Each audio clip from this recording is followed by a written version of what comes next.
Cheers, everyone. Dave Brown here with the New Populist. Thank you again for joining me.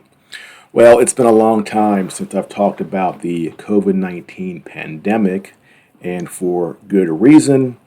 At this point, the disease has essentially become endemic, and it no longer is as pathogenic as it once was.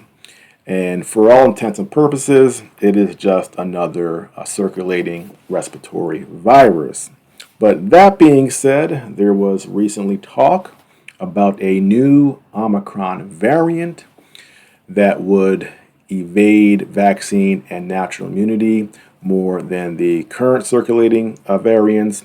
And there was concern that we would see another spike in cases. Now, it's been about 2 months since this variant was first recognized here in the United States. So I want to look back to see if, in fact, we did have that jump in cases. So back in August, on the 25th, an article from the Washington Post, this latest COVID variant could be the best yet at evading immunity. A highly mutated form of the coronavirus that threatens to be the most adept yet at slipping past the body's immune defenses is capturing the attention of virologists and health officials. While only about a dozen cases of the new BA.2.86 variant have been reported worldwide, including 3 in the United States, experts say this variant requires intense monitoring and vigilance that many of its predecessors did not.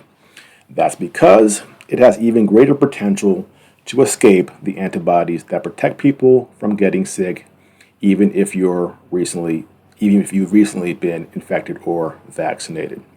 So clearly, Washington Post and other media outlets were concerned that this variant could be troublesome, or at least that's what they were trying to sell to the public. So let's go and look at what has happened since then.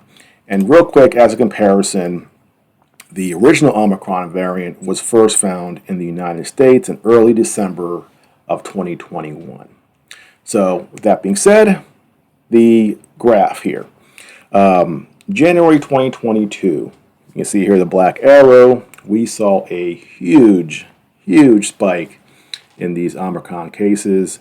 I myself got Omicron on New Year's.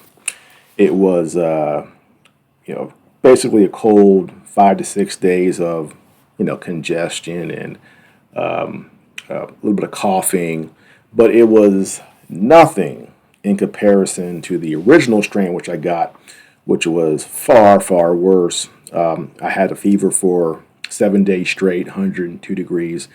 But the Omicron strain, I ran a fever for about 3 hours of 99.5, and that was it. So, again, a lot less pathogenic. So we had that huge spike in January 2022. And if you look to your right there, that little red circle, that is the current spike. But let me zoom in on that right there. The arrow there is August, at that spot here. And then if you go over, you see a tiny little rise, and then it goes back down to where we're at right now, October 19, 2023. So, did we get that huge spike that the media was talking about? According to the graph here, according to the reporting, we did not. And if you're going to say, well, Dave, perhaps these cases aren't being reported, that is true. Less people care about it, and the symptoms are so mild that people may get infected and not even know. What we can do is also look at deaths to see if we saw a spike in deaths. And here, January 2022, we did see a spike in deaths around the original Omicron strain. And then again, all the way to the right, the little black circle there, that is where we are currently at. Not very impressive. So there was all this talk about this new variant, and so far it seems very, very underwhelming. And hopefully this will be the last time that we really have to talk about the coronavirus. it would be nice to move on with our lives and leave this pandemic behind us. But of course, we know the mainstream media does like to fearmonger, and I do have some suspicions that are shared by many people that sometime next year, say, October 2024, a month before the elections, perhaps then we might see a spike in coronavirus cases. Not saying it's going to happen, but that would not surprise me, and who knows who and what could be behind that.